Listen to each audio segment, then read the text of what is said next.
जिंदगी जिंदगी कभी वक्त मिले तो अकेले मिल जाना। जिंदगी कभी वक्त मिले तो अकेले मिल जाना। जिंदा हूं मैं भी, जिंदा हूं मैं भी, कभी गुफ्तगू करने आ जाना। जिंदगी कभी वक्त मिले तो अकेले मिल जाना।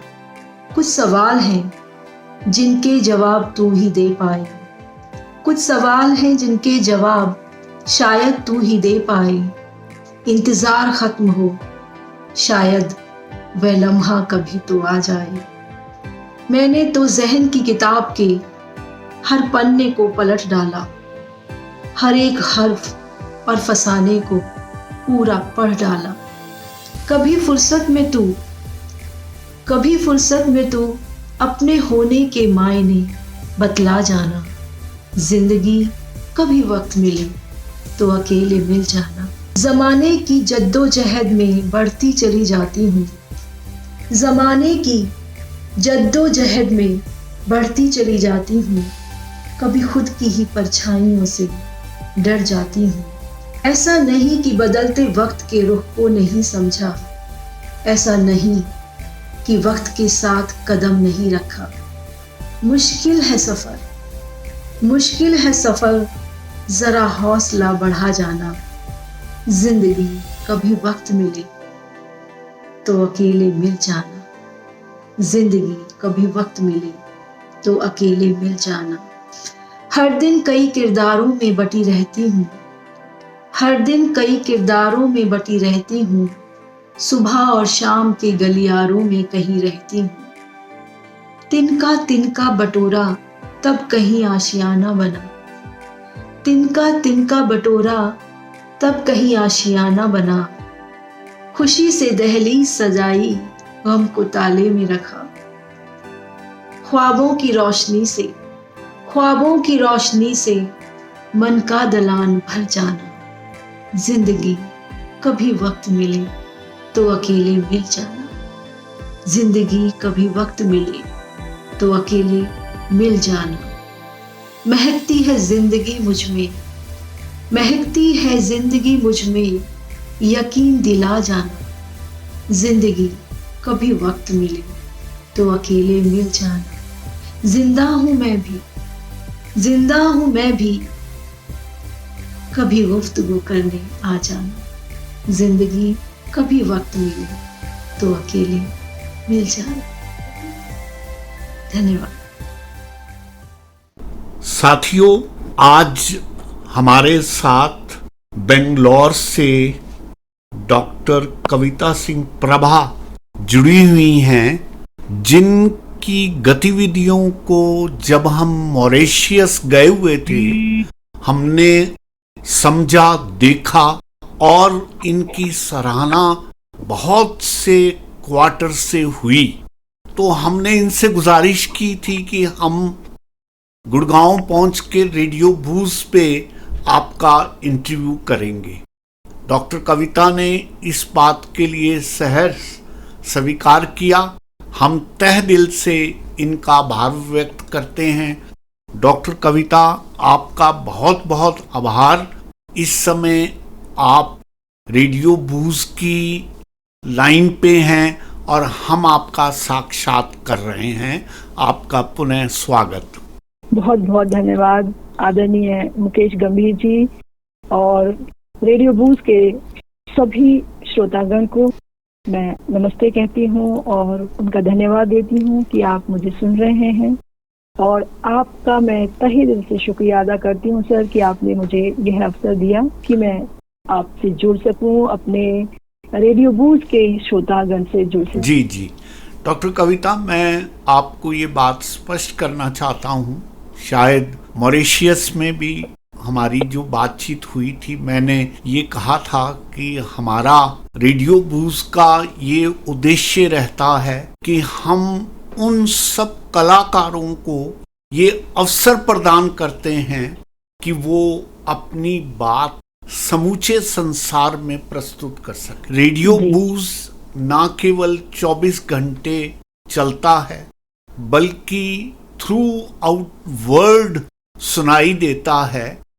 इसलिए जब हमने मॉरिशस में आपकी विभिन्न योग्यताओं को देखा, परखा, और बहुत से लोगों ने जब मुक्त कंठ से उनकी प्रशंसा की, चाहे वो नुक्कड़ नाटक था, चाहे वो कविता थी, चाहे और जितनी भी विधाओं में लोगों ने पार्टिसिपेट किया, उन सब में आप अग्रगण्य रही।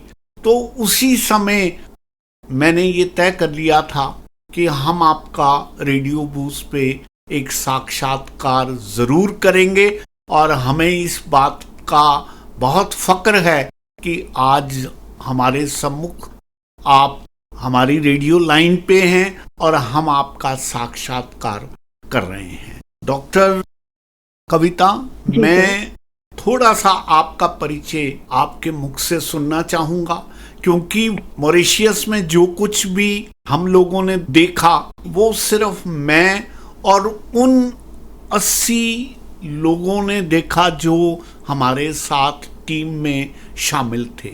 यहाँ आप मुखातिब हो रही हैं रेस्ट ऑफ द वर्ल्ड के साथ और हमारे श्रोताओं के साथ, इसलिए मैं ये चाहूँगा कि आप संक्षिप्त में अपना परिचय हमारे श्रोताओं को दें।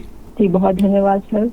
और मैं सभी श्रोताओं को ये बताना चाहती हूँ कि मैं डॉक्टर कविता सिंह प्रभा एक शिक्षिका हूँ, हिंदी विषय की शिक्षिका रही हूँ, और साथ ही मुझे कविताएं और लेख लिखने का, जिसमें विशेष तौर से नाटक लिखने का, नुक्कड़ नाटक लिखने का शौक रहा है। और क्योंकि बच्चों को मैं पढ़ाती थी तो इसीलिए नुक्कड़ नाटक मैंने बहुत सारे कराए, क्योंकि कहीं ना कहीं जो भी मैं लिखती थी मैं वो बच्चों को ध्यान में रखकर लिखती थी और फिर उनके साथ ही प्रस्तुति देती थी। तो मुझे लगता था कि जैसे मेरा लेख है या मेरी कविताएं हैं वो जीवित हो गई हैं, तो जो बच्चे उस पर परफॉर्म करते थे तो ऐसा लगता था जैसे कि कविता को एक आत्मा मिल गई हो। तो वहां से मेरा ये कहना चाहिए शौक शुरू हुआ, जो मेरे पैशन में बदल गया। और आप मेरी जो भी पहली रचनाएं देखेंगे उनमें आप देखेंगे कि लगेगा आपको कि कोई ना कोई संदेश है। वो इसीलिए है क्योंकि मैं हमेशा यह सोचकर लिखती थी कि जब मेरे विद्यार्थी पढ़ेंगे या इसको परफॉर्म करेंगे इस पर तो कैसा लगना चाहिए, क्या उसमें शब्द संयोजन होना चाहिए। तो प्रमुख तौर पे मैं एक शिक्षिका हूँ, मैं कह सकती हूँ। डॉक्टर कविता, ये बात आपने जो नुक्कड़ नाटक मॉरिशस के स्टेज पर किया था उससे बहुत अच्छे ढंग से ये बात उजागर हुई है। कृपया आप उस नाटक का नाम बताएंगे? जी, मैं हिंदी हूँ। उसका विषय था मैं हिंदी हूँ। और उसमें हमने हिंदी को एक जैसे कहते हैं एक जीवित प्राणी की तरह प्रस्तुत किया, जो भाव रखता है और जो बात करती है और कहती है कि मैं हिंदी हूँ, और वह अपने विषय में बहुत सारी बातें सब श्रोताओं को कहती है, अपना दुख दर्द बांटती है और फिर अंत में कहती है कि मैं भारतीय संस्कृति का सम्मान हूँ, मैं हिंदी हूँ। तो डॉक्टर कविता, आपका ये नुक्कड़ नाटक जहाँ इतना संजीव और सब के द्वारा सराहनीय रहा, वहाँ मैं ये चाहूँगा कि थोड़ा सा आप विवरण मॉरिशस के जो हिंदी के प्रति प्रेम लगाव और उनका जो हिंदी के प्रति बढ़ावा करने का जज्बा है उसको भी आप थोड़ा सा बयान करें। जी सर, बिल्कुल बिल्कुल। और मैं अपने सभी श्रोतागण को ये कहना चाहूंगी और बहुत ही गर्व से कहना चाहूंगी कि मुझे मॉरिशस में लगा ही नहीं कि मैं किसी विदेश में हूँ। मुझे लगा जैसे कि ये भारत का ही एक हिस्सा है, राज्य है। ऐसा मुझे प्रतीत हुआ, क्योंकि वहाँ इतना सम्मान मिल रहा था हमें और हिंदी की सारी गतिविधियां वहाँ हो रही थी और उसके कारण हमें एक नई पहचान मिल रही थी। और वहाँ जो विश्व हिंदी सचिवालय है, उनकी जो महासचिव हैं डॉक्टर माधुरी रामधारी जी, उनका व्यक्तित्व इतना प्रेरणादायक था, मैं बता नहीं सकती सर कि वे कितने शालीनता से हम सभी का ध्यान रख रही थी और हर कार्यक्रम देख भी रही थी। और जब उन्होंने भाषण दिया, जो अपनी बात रखी वह भी इतनी शुद्ध हिंदी में रखी कि शायद हम जो भारत में रह रहे लोग हैं वो हिंदी बोलते हैं तो हम बीच बीच में अंग्रेजी शब्दों का प्रयोग करते हैं, क्योंकि हमारी बोलचाल की जो भाषा है वो इसी तरह है। लेकिन वहां पर जितने भी लोगों ने मंच पर संबोधन किया, हमें संबोधित किया, सबने इतनी शुद्ध और इतनी सरलता से हिंदी में बात की कि मैं बहुत प्रभावित हुई। और हम अक्सर ये सोचते हैं कि हम जब भाषण देते हैं हमें तेज बोलना चाहिए, लेकिन वहां जाकर लगा कि तेज बोलने से नहीं, प्रभावशाली तरीके से बोलने से जो है आपकी बात दूर तलक जाती है। ये बात भी मैंने वहाँ महसूस की कि चाहे वो महासचिव डॉक्टर माधुरी जी रही हो, चाहे वो वहाँ उप महासचिव डॉक्टर शुभंकर मिश्र जी रहे हो, या वहाँ के राष्ट्रपति महामहिम श्री पृथ्वीराज सिंह रूपन जी रहे हो, सबने इतनी मधुरता से हिंदी में अपनी बात कही कि प्रभावशाली रहा। और मैं समझती हूँ हमें गर्व करना चाहिए कि हम हिंदी भाषी हैं और हमें अपनी हिंदी को बोलने में बिल्कुल भी हिचकिचाहट नहीं होनी चाहिए। और हिंदी में ही, खास तौर से जब हम विदेश जाएं तो हमें हिंदी में बात जरूर करनी चाहिए। डॉक्टर कविता, हमारे यहाँ एक प्रमुख हिंदी लेखक वात्स्यायन अज्ञे हुए हैं, वो कहा करते थे कि शब्द अधूरे होते हैं, उनका उच्चारण उनको पूर्ण करता है। मैं आपकी बात से 100% सहमत हूँ कि इन सभी तीनों व्यक्तियों का जिनका आपने जिक्र किया, इनकी भाषा की शुद्धता, उसका उच्चारण इतना खूबसूरत रहा कि हमारे ऊपर चुंबकीय प्रभाव रहा। हम वापस लौट आए हैं और जब भी कभी अपने जहन में उस समय को याद करते हैं तो उनके शब्द हमारे जहन में गूंजते हैं और हमें लगता है कि जैसे कोई प्यार से हमें वापस बार बार बुला रहा है और कह रहा है कि ऐसी ही यात्रा कई यात्रियों को साथ लेकर आप पुनः करें और मॉरिशस आपका स्वागत करने के लिए बार बार तैयार है। आपने जो कुछ कहा मैं समझता हूँ कि हमारे श्रोताओं के लिए बहुत सहायक साबित होगा और इस बात की प्रेरणा देगा कि निसंकोच होके वो ऐसे मुल्क में जाएं, वहाँ जाकर देखें कि हिंदी और हिंदी बोलने वालों को कितनी प्राथमिकता दी जाती है और किस तरह से उनसे प्यार किया जाता है। डॉक्टर कविता, पुनः आपके साहित्य पर लौटते हुए मैं ये जानना चाहूँगा कि आपकी एक पुस्तक सुनी है आहट, जो आपने मुझे मॉरिशस में दी थी, वो तो मेरे सामने है ही है। मैं ये जानना चाहता हूँ कि क्या आपके लिखने की विधा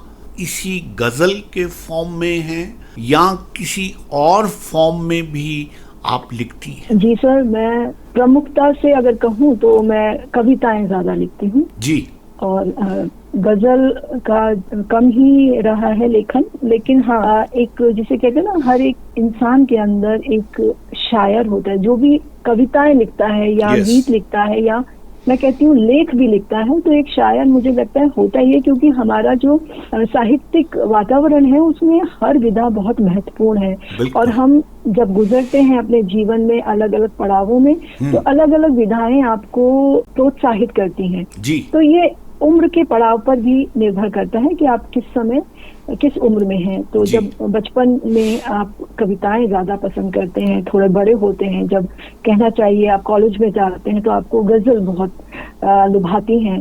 तो वही मेरे साथ रहा है। और फिर स्कूल में गई मैं एक शिक्षिका के तौर पर, तो फिर से मैंने कविताओं को और फिर लेख भी लिखे और मुक्का नाटक भी लिखे। तो मुझे लगता है कि आपकी जो यात्रा है, काव्य यात्रा है, आपको जिस ओर मोड़ती है वहां पर अलग अलग विधाएं शायद आपको उत्साहित करती हैं, प्रोत्साहित करती हैं, और आप उनको चुनते हैं और आगे बढ़ते जाते हैं। आपसे एक बात कहना चाहूँगा, शायद ये बात मैंने पहले नज़र में ही जब आपकी ये पुस्तक पढ़ी थी तो मैंने आपसे कहा कि आप इतने सरल भाषा में अपने भावों को व्यक्त करती हैं कि कोई भी व्यक्ति जब इस पुस्तक को पढ़ता है तो वो इस बात के लिए इस पुस्तक का दीवाना हो जाता है कि भाई सरल से सरल ढंग से आपने गहरी से गहरे भावों को बहुत सुंदरता से व्यक्त किया है। और आज मैं एक बार फिर से आपको इस बात के लिए मुबारक देना चाहता हूं कि आपका ये प्रयास बहुत ही सराहनीय है। और मैं अभी सिर्फ शिल्प शैली की बात कर रहा हूं। अभी मैं जो आपकी कविताएं हैं जो गज़ल से कम नहीं हैं, बहुत खूबसूरत भावों को लेकर इसमें लिखा हुआ है। और आपके ये लेखिका जिन्होंने आपके लिए प्रथम जो है वो डॉक्टर कुमुद बाला ने जो आपके लिए इसमें प्रीफेस लिखा है, उसमें भी उन्होंने इसी भाव को व्यक्त किया है और बहुत सुंदरता से आपको आशीर्वाद दिया है। तो अब मैं थोड़ा सा आपकी इन कविताओं जो कि लगभग 60 के आसपास हैं, इनके सब्जेक्ट मैटर पर आपसे थोड़ा जानना चाहूँगा। जी बिल्कुल सर, बहुत धन्यवाद सर। ना सुंदरता से आपने मेरी किताब को अपने शब्दों में बयां किया है। और मैं कहूँगी कि जो किताब होती है ना, कि एक लेखक या कवि के लिए ना, मुझे लगता है सबसे अनमोल तोहफा होती है उसके जीवन का। तो मुझे लगता है कि बस यही बात मन में आती है मेरे, जब मैं सोचती हूँ कि रचनाएं अगर मैं लिखूं या रखूं कोई, तो ऐसा लगे कि पढ़ने वाले को लगे कि वो उसके मन की बात है। यस। और यही कारण है कि डॉक्टर प्रभा, मैं आपकी इस पंक्तियों को सुनकर मुझे एक शेर मेरा लिखा हुआ याद आ गया, और वो ये था कि मेरे ये शेर होंगे तुम्हारे लिए। मेरे ये शेर होंगे तुम्हारे लिए, मैंने तो तेरे मेरे एहसास बुदबुदाए हैं, मैंने तो तेरे मेरे एहसास बुदबुदाए हैं। तो आपने बहुत खूबसूरती से इस बात को कहा। और मैं ये देख रहा था कि जिस भी कविता जिसको मैं गज़ल का भी नाम दे रहा हूँ, इसलिए क्योंकि इनकी विधा पर ना जाते हुए इसकी भाषा की सुंदरता और उसमें आपने जो उर्दू के अल्फाजों का चयन कर रखा है, वो ऐसे नहीं लगता कि कोई प्रगाढ़ पंडित शब्दावली में से क्लिष्ट शब्द ढूंढ के वो इम्प्रेस करना चाहता है। ये ऐसे लगता है जैसे किसी व्यक्ति ने अपने दिल की दास्तां को खरे खरे ढंग से लिखने का प्रयास किया। जी धन्यवाद सर। जैसे मैंने बताया ना कि मैं मेरे सामने हमेशा जब भी मैं कुछ लिखती हूँ तो बच्चे पहले आते हैं दिमाग में कि बच्चे अगर पढ़ेंगे तो उन्हें कैसा लगेगा, उन्हें समझ आएगा नहीं। क्योंकि ये मैंने महसूस किया कि बच्चों को हिंदी भाषा में खासतौर से चैप्टर जो होते हैं, पाठ होते हैं, उनमें परेशानी नहीं आती, लेकिन कविताएं पढ़ने और उनको उनका जो व्याख्या करने में उन्हें परेशानी होती है। जो आजकल के, खासतौर से आजकल के बच्चे हैं, युवा हैं, उनको कविताएं समझने में समय लगता है। एग्जैक्टली। तो हाँ, तो मुझे लगता है कि मैं ऐसी कविता क्यों लिखूं जो किसी को पढ़ने में समझ ना आए या उसे समय लगे। बड़ी महत्वपूर्ण बात है।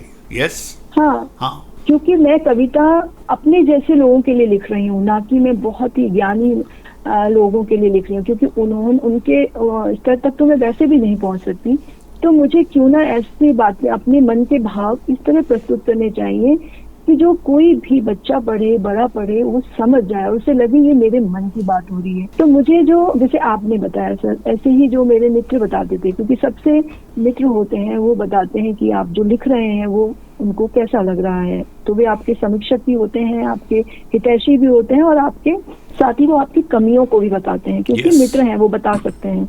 तो उनसे मुझे यही सुनने को मिला कि तुम्हारी कविताएं बहुत ही साधारण भाषा में है, हिंदी बोलचाल की भाषा में, दिल से लेकिन लिखी ऐसा हुई लगता हैं है, और दिल तक असर करती हैं। हाँ वो बस वही कहा उन्होंने Yes. कि दिल को छूती हैं और लगता है जैसे हमारे मन की बात है ये। Yes yes. और इसमें एक रचना है ऐसी जो मैं आपको बताऊं जी। कि इसमें बहुत पुरानी रचना भी है जो, क्योंकि जो गजल की तरह ही है, पर मैं उसे गजल नहीं कहूंगी, और आज की भी रचना है, मतलब इस पुस्तक में सुनिए हाथ में, मतलब एक 20 साल पुरानी भी रचना है और आज की भी रचना है।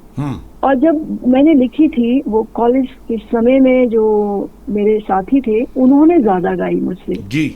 उनको इतनी पसंद आई कि एक खास तौर से मैं आज मेंशन करूंगी, वंदना दीदी थी, हमारी सीनियर थी वो, उनको इतनी अच्छी लगी, वो हर महफिल में ऐसे गाती थी। और आपको तो पता ही कॉलेज में तो हर जगह जहाँ बैठ जाइए पिकनिक होती है जी। तो मैंने उनको कहा दीदी कुछ दिन बाद ये होगा कि सब कहेंगे वंदना दीदी की गजल है, वंदना की लिखी गजल है, आप इतना गाते हो, मैं तो गाती नहीं। पर मुझे अच्छा लगता था क्योंकि वो जब गाती थी मुझे लगता था कि विश्वास ही नहीं होता था कि अच्छा ये मैंने लिखा है। तो वो अच्छा लगता था। तो शायद क्या आप दोहरा पाएंगी उस कविता को? हाँ जी बिल्कुल। मैं उसमें ये था कि आपको मैं उसके पीछे जो एक प्रसंग भी है जी कि हम लोग हॉस्टल में थे तो किसी के रूम पे जैसे कोई गीत ऐसी धुन में, इसी धुन में जो जिस धुन पे मैंने ये कविता लिखी, उस समय मैं धुन बनाते हुए लिखती थी, लिखकर धुन नहीं बनाती थी, धुन बनाते हुए गाती थी। और तो हाँ, तो हुआ क्या, मुझे एक खिड़की से आवाज आई और वो धुन मुझे बहुत अच्छी लगी। और लेकिन उस समय वो ट्रांजिस्टर पे आ रही थी, मतलब रेडियो पे आ रही थी, तो वो तो निकल गई। तो मैंने पूछा भी उनसे कि ये किसकी है, किसने लिखी है, तो उन्होंने कहा कि नहीं मुझे नहीं पता किसकी है, लेकिन ये एक पाकिस्तानी सिंगर है, गायिका है, उनकी थी। तो बहुत ढूंढा लेकिन वो मुझे मिली नहीं, लेकिन वो जैसे कहते हैं ना एक पीस उस धुन का मुझे याद रह गया और मैंने कोशिश की कि चलिए इसको मैं गा पाऊं जी। तो मैं आपके समक्ष रखती हूँ। और जैसे कहते हैं कि इसी को शायद प्रभाव कहते हैं जी जी, कि किसी भी चीज का प्रभाव आपको आपके ऊपर पड़ता है और आप एक बहुत ही अच्छी कृति लिख पाते हैं। तो शायद मेरे साथ वही हुआ और इसका मैंने नाम रखा है चांद रोता रहा। Okay, yes, I remember, I have read this in your book. Yes जी हाँ। तो मैं प्रयास करूंगी और मैं जो म्यूजिक आप देखेंगे जो मैं जिस लय में गा रही हूँ वो लगभग थोड़ा सा, क्योंकि थोड़ा ही सुना था तो उतना ही मैं उसी को मैंने यूज किया। ठीक है, तो तरन्नुम में गा रहे हैं आप? जी बिल्कुल, तरन्नुम में गाना चाहूंगी क्योंकि चांद रोता रहा कल मेरे सामने, चांद रोता रहा कल मेरे सामने, अश्क पीते गए हम किसी के लिए, चांद रोता रहा। तो ये जो पहली दो लाइन है ना, ये वो म्यूजिक है जो मैंने धुन सुनी और मेरे दिमाग में बस गई और फिर मैं उसे गुनगुनाती रही और ये अल्फाज आ गए। आगे की जो धुन है वो मैंने खुद ही बनाई है, तो मुझे नहीं पता वो उससे मिलती है या नहीं, लेकिन ये दो पंक्तियों की जो धुन है वो वही धुन है जो मेरे दिमाग में घर कर गई। चांद रोता रहा नीले आकाश में, उसके आंसू गिरे मेरी आगोश में, चांद रोता रहा नीले आकाश में, उसके आंसू गिरे मेरी आगोश में, फूल पर जो गिरे वो तो शबनम बने, फूल पर जो गिरे वो तो शबनम बने, और मोती बने कुछ ज़मीं के लिए, चांद रोता रहा कल मेरे सामने, चांद रोता रहा। बहुत खूब।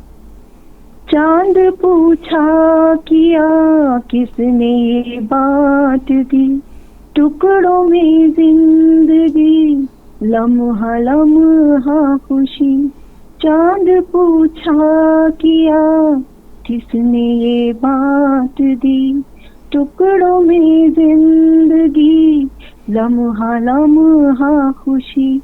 हम भी सोचा कि ये क्या मिला है हमें, हम भी सोचा कि ये क्या मिला है हमें, हर खुशी वार के आशिकी के लिए चांद रोता रहा। बहुत अच्छा। चांदनी उसकी मध्यम सी पड़ती गई, मेरे रुखसार की रोशनी की तरह। चांदनी उसकी मध्यम सी पड़ती गई, मेरे रुखसार की रोशनी की तरह। हम तो रोते रहे गम लिए प्यार के, हम तो रोते रहे गम लिए प्यार के, वो भी रोता गया चांदनी के लिए, चांद रोता रहा। बहुत अच्छा। मौत से अच्छी थी जिंदगानी मेरी, जिसमें घूमा किए हम दीवाने बने। मौत से अच्छी थी जिंदगानी मेरी, जिसमें घूमा किए हम दीवाने बने। लाश को ढो रहे मौत के बाद भी, लाश को ढो रहे मौत के बाद भी, हाथ फैलाए बस एक कफन के लिए, चांद रोता रहा कल मेरे सामने, चांद रोता रहा। बहुत धन्यवाद सर। बहुत खूबसूरत, बहुत खूबसूरत। और मैं ये समझता हूँ कि जिस पिच पे और जिस लयबद्धता से आपने ये पूरी कविता सुनाई है, ये अपने आप में बहुत खूबसूरत है। और कविता जी, मैं आपसे एक बात, इससे पहले कि हम आज का इंटरव्यू समाप्त करें, एक बात कहना चाहता हूँ जी। कि आप जब इस तरह की कविता, गज़ल कहते हैं तो कई बार आपको कई आलोचक ऐसे मिल जाएंगे जो आपको ये कहते होंगे कि भाई इसमें मात्राओं का ध्यान आपने नहीं रखा, आपने लयबद्धता में थोड़ी सी कसर छोड़ दी है। तो मैं जिस जज्बे से आप लिखती हैं उसी बात को एंडोर्स करने के लिए मैं अपना एक शेर, जो मैं अक्सर अपनी पोइट्री के लिए बोला करता हूँ, और वो ये है कि मेरी शायरी तुम्हारी दाद की मोहताज नहीं है, मेरी शायरी तुम्हारी दाद की मोहताज नहीं है, मेरे हर शेर पर मेरी महबूबा ने मुझको 100 बार चूमा है। क्या लेना देना मैंने कि दुनिया को ये पसंद आई है या नहीं आई। जिस सुख के लिए, जिन बच्चों के लिए आप लिखना चाहती हैं, अगर उनको ये सब पसंद है और उन्होंने सराहा दिया, तो आप समझिएगा कि आपका लक्ष्य पूरा हो गया है। और इसमें जो स्वयं सुखाए वाली बात है वो सबसे बड़ी बात है। तो आज इन्हीं शब्दों के साथ हम आज का ये कार्यक्रम यहीं कंक्लूड करते हैं, और जल्दी ही जब आप किसी और उसके लिए तैयार होंगे, हम पुनः आपको अपने रेडियो पे लेके और पुनः आपको अपने साथ जोड़ेंगे। आपका बहुत बहुत धन्यवाद, बहुत बहुत आभार। धन्यवाद सर, बहुत बहुत धन्यवाद।